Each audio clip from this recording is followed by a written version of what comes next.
Genera plantarum नामक पुस्तक Bentham एवं हुकर द्वारा लिखी गई, जो 3 भागों में प्रकाशित हुई। बेंथम एवं हुकर द्वारा बीजीय पौधों के वर्गीकरण की प्राकृतिक पद्धति प्रस्तुत की गई है। जीवों के वर्गीकरण में 5 जगत विभाजन प्रणाली व्हिटेकर द्वारा दिया गया है। इनके अनुसार समस्त जीवों को 5 जगत यथा मोनेरा, प्रोटिस्टा, कवक, पादप एवं जंतु में विभाजित किया गया है।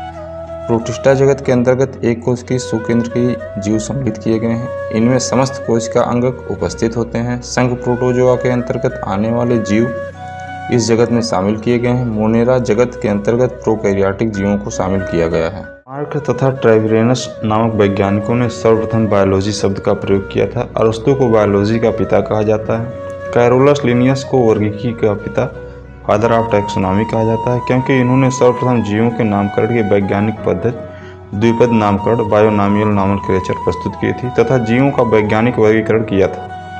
डी कंडोले ने सर्वप्रथम टैक्सोनॉमी शब्द खोजा था। उन्होंने यह शब्द सर्वप्रथम 1813 ईस्वी में थ्योरी एलिमेंटायर डी ला बॉटनिक में प्रयोग किया था। अरस्तु को जीव विज्ञान बायोलॉजी तथा जंतु विज्ञान जूलॉजी का पिता कहते हैं।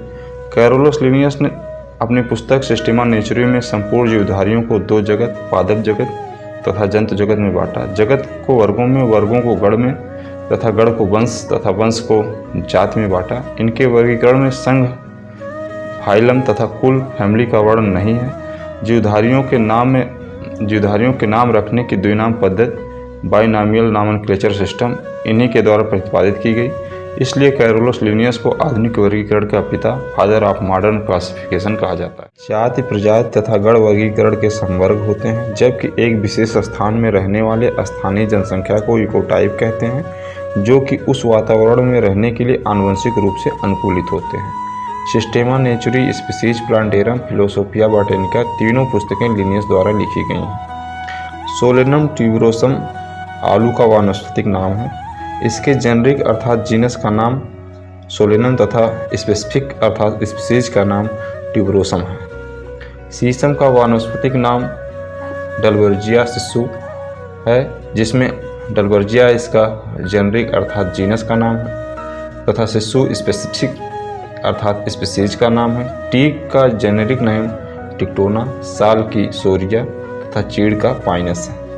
स्पीसीज शब्द को सर्वप्रथम जॉन रे ने प्रस्तुत किया था। इन्होंने फैमिली तथा जीनस शब्द भी दिया था।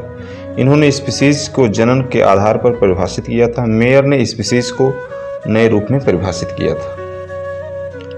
थियोफ्रेस्टस को वनस्पति शास्त्र का पिता कहा जाता है। अरस्तु को जीव विज्ञान तथा जंतु विज्ञान का पिता कहते हैं। लिनियस को वर्गीकरण विज्ञान का पिता कहा जाता है। लैटिन भाषा एक मृत भाषा है, अर्थात साधारण बोलचाल में इस भाषा का प्रयोग पूरी तरह से बंद हो चुका है तथा इसमें अब कोई परिवर्तन नहीं हो सकता। अतः वैज्ञानिक नामकरण में लैटिन भाषा का प्रयोग करते हैं ताकि ये नाम अंतर्राष्ट्रीय रूप से समान रहे। वंश और जात दोनों नामों के प्रत्येक अक्षर समान होते हैं तो उसे टॉटोनियम कहते हैं। बीजीय पौधों के विभिन्न लक्षणों पर आधारित वर्गीकरण की 3 पद्धतियाँ हैं।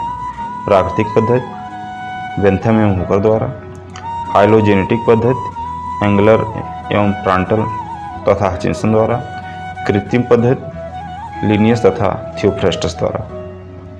बेंथम एवं हुकर ने बीजयुक्त पौधों को द्विबीजपत्री डाइकोटिलिडन्स, जिम्नोस्पर्म तथा एक बीजपत्री मोनोकोटिलिडन्स में विभाजित किया। इनके द्वारा प्रस्तुत वर्गीकरण में कुल 21 सीरीज हैं, जिसमें से 14 सीरीज द्विबीजपत्री में तथा 7 सीरीज एक बीजपत्री में हैं। वर्गीकरण की सबसे छोटी श्रेणी जाति है। वर्गीकरण में विभिन्न श्रेणियों का छोटे से बड़ा क्रम इस प्रकार है: जाति, वंश, फैमिली, गण, वर्ग, फाइलम, जगत, डोमेन।